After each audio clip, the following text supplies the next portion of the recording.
So ito nga yung ganap kahapon, bali nakabili na nga ako nitong super kalan na parang tingin ko ito din yung naging sanhi ng pagka-stress ni mama nung linggo. Naubusan nga kasi kami ng super kalan nung linggo. Bali ang ginawa ko ay dun nga ako sa may ihawan nagluto ng ulam namin tsaka ng kanin. E tapos wala pa akong kapera-pera nun kahit piso. Kaya siguro dun nag-isip na nang nag-isip si mama kaya pagdating ng hapon, ayun sumakit yung dibdib niya hanggang sa nahirapan na makahinga. So ayun nga, ang status ni mama ngayon ay may nakabara sa puso niya at gagaling lang siya kapag inoperahan. Eh dahil nga hindi naman namin kaya yung pagpapaopera kaya idadaan na lang sa maintenance para maiwasan yung pag-atake ulit.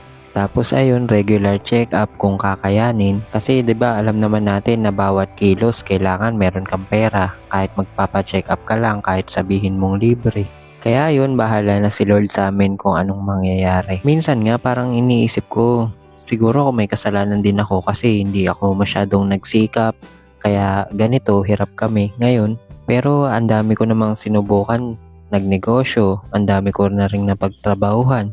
Tumatagal din naman ako kahit papano. Hindi naman ako nagbabakasyon o umihinto kahit isang buwan. Kaya lang ang naging routine ko kasi dati kapag ka kinakapos, ayun, naghahanap ng mauutangan tapos pag magsweldo na, dun babayaran. Tapos wala nang natira sa sweldo kaya ang mangyayari, uutang na naman. Pero lubos po ako nagpapasalamat sa lahat ng mga nagpahiram sa akin, nagpautang. Actually, meron pa nga ako mga hindi nababayaran pero hayaan nyo, makakabawi din ako at mababalik ko din. Kasi sa totoo lang, lahat talaga ng ginagawa ko, lahat ng inuutang ko, lahat ng ginagastos ko, dito lang sa bahay na pupunta. Kay mama, sa tita ko na may psychological disorder, sa kuryente, sa tubig. Kumbaga sasabihin mong meron akong bibiling sariling gamit, wala. Yun yung mga kailangan lang talaga. Yung brief ko nga na gamit-gamit ngayon, 2 years na, at hindi ko pa napapalitan kaya bacon na.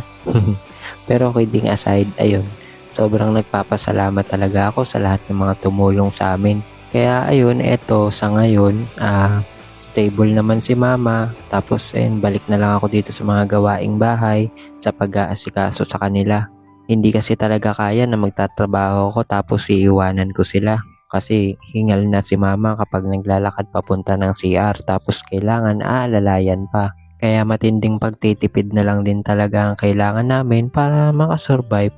Tapos dinadaan ko na nga lang sa pagbablog para naman kahit papano hindi masyadong maging malungkot yung buhay namin. Kaya pinapatawa ko pa siya palagi. Kasi naniniwala ako na kapag lagi kang masaya, mas hahaba yung buhay mo, 'di ba? Kaya yun, tuloy-tuloy lang ako sa pagbablog, sa pagko-content ko ng may nanay, ng nakawig, para naman kahit papano maging masaya naman kami dito sa bahay kahit na nandito lang.